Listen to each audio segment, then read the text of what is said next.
Assalamualaikum warahmatullahi wabarakatuh. Perkenalkan, kami dari kelompok 7 mata kuliah teori akuntansi akan mempresentasikan struktur teori akuntansi. Sebelum memulai presentasi, kami akan perkenalkan kelompok kami. Yang pertama ada saya, Sylvia Krota Aini. Saya Lila Maulida Sibrina. Saya Farhan Eris Fernanda. Ada lagi satu, yaitu Yogi Firmansyah Dirasta. Untuk materi yang pertama, struktur teori akuntansi.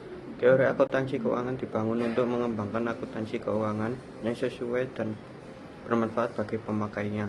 Maka dari itu, struktur akuntansi dimulai dari perumusan tujuan laporan keuangan, baru kemudian dirumuskan postulat, konsep, prinsip, dan akhirnya standar akuntansi yang menjadi pedoman atau teknik penyusunan laporan keuangan.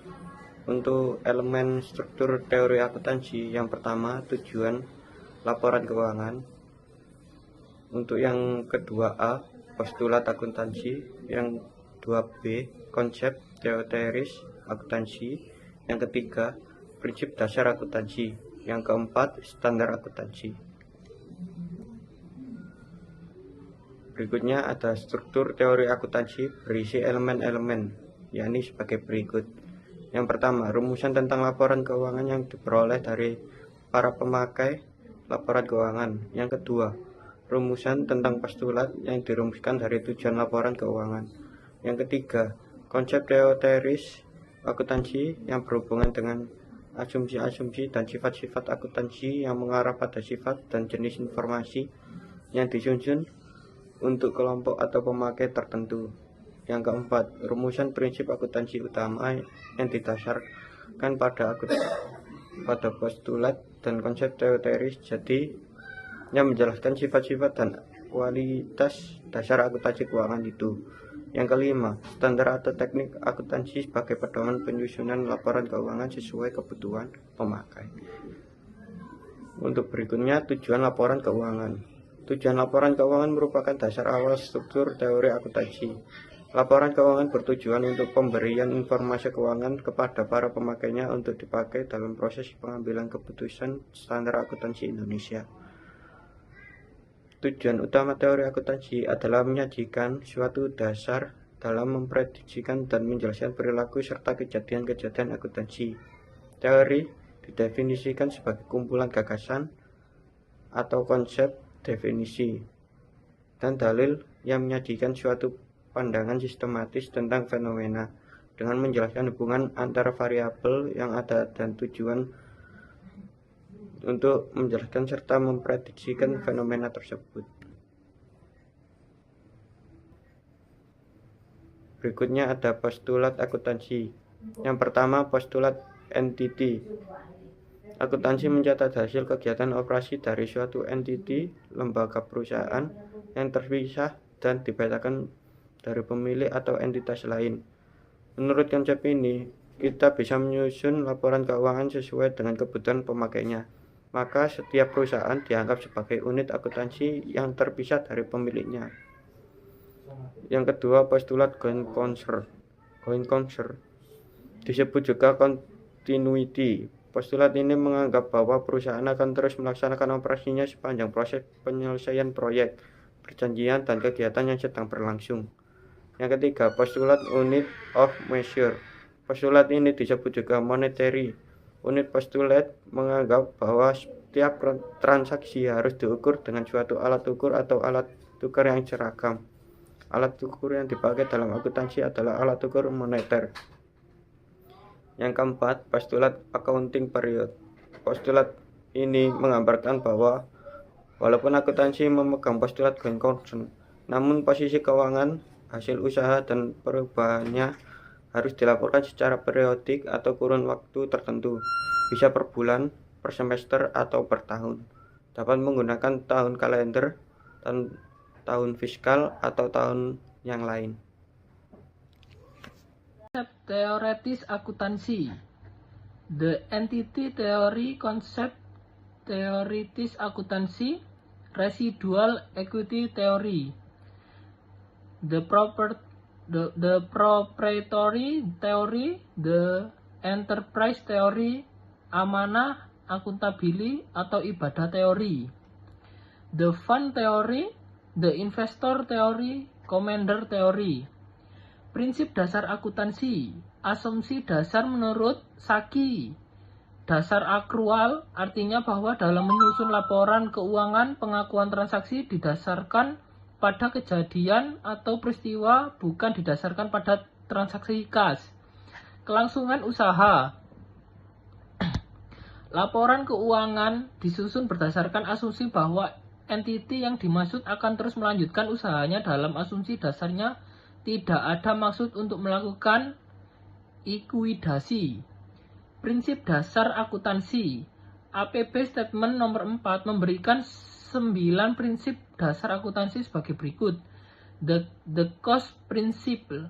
Menurut pendapat ini, cost principle atau disebut juga acquisition cost atau historical cost adalah dasar penilaian yang tepat untuk mencatat perolehan barang, jasa, biaya, harga pokok, dan ekuitas. The revenue principle. Prinsip ini menjelaskan sifat dan komponen pengukuran dan pengakuan revenue sebagai salah satu elemen penyusunan laporan laba rugi. The objectivity principle. Kegunaan laporan keuntungan sangat tergantung pada tingkat kepercayaan kepada prosedur pengukuran yang digunakan.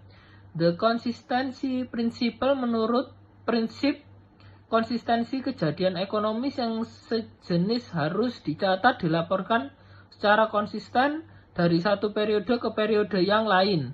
Artinya, prosedur prinsip akuntansi yang sama harus diterapkan dalam periode itu. Prinsip dasar akuntansi. The disclosure principle. Konsep full disclosure mewajibkan agar laporan keuangan didesain dan disajikan sebagai kumpulan potret dari kejadian ekonomi yang memengaruhi perusahaan untuk suatu periode, berisi cukup informasi sehingga membuat orang, baik umum atau investor, paham dan tidak salah tafsir terhadap laporan keuangan tersebut.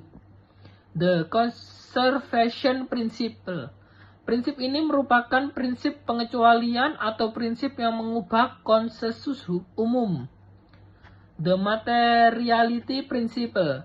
Menurut prinsip ini, transaksi dan kejadian yang memiliki pengaruh ekonomi yang penting dapat dicatat dengan cara yang dipermudahkan tanpa melihat apakah sesuai dengan prinsip akuntansi dan perlu tidaknya diungkapkan. The matching principle. Prinsip ini mengatur agar pembenaan biaya harus dilakukan pada periode yang sama dengan periode yang sama dengan periode dengan pengakuan hasil. The dan comparability principle. Prinsip informity berarti menggunakan prosedur yang sama untuk perusahaan yang berbeda. Kerangka dasar akuntansi keuangan. Menurut PSAK, 1. Tujuan laporan keuangan. 2. Asumsi dasar. 3. Karakteristik kualitas informasi. 4. Pengakuan dan pengukuran. 5. Konsep dan pemeliharaan modal.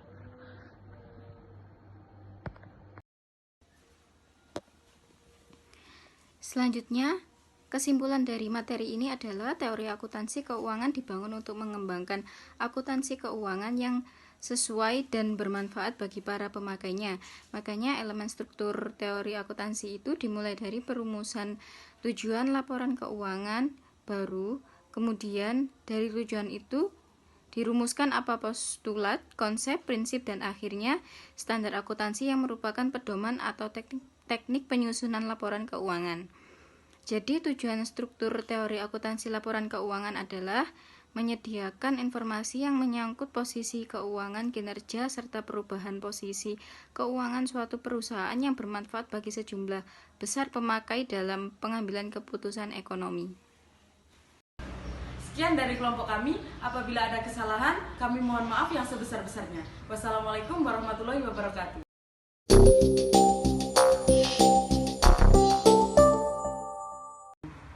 Baik, saya akan membacakan pertanyaan dari Mbak Ismi Nur Hidayah. Pertanyaannya adalah, seberapa pentingkah pemahaman Anda terhadap teori akuntansi dasar dan kemampuan menganalisa laporan keuangan? Jawabannya, pemahaman terhadap teori akuntansi dasar dan kemampuan menganalisa laporan keuangan sangat penting bagi para profesional akuntansi.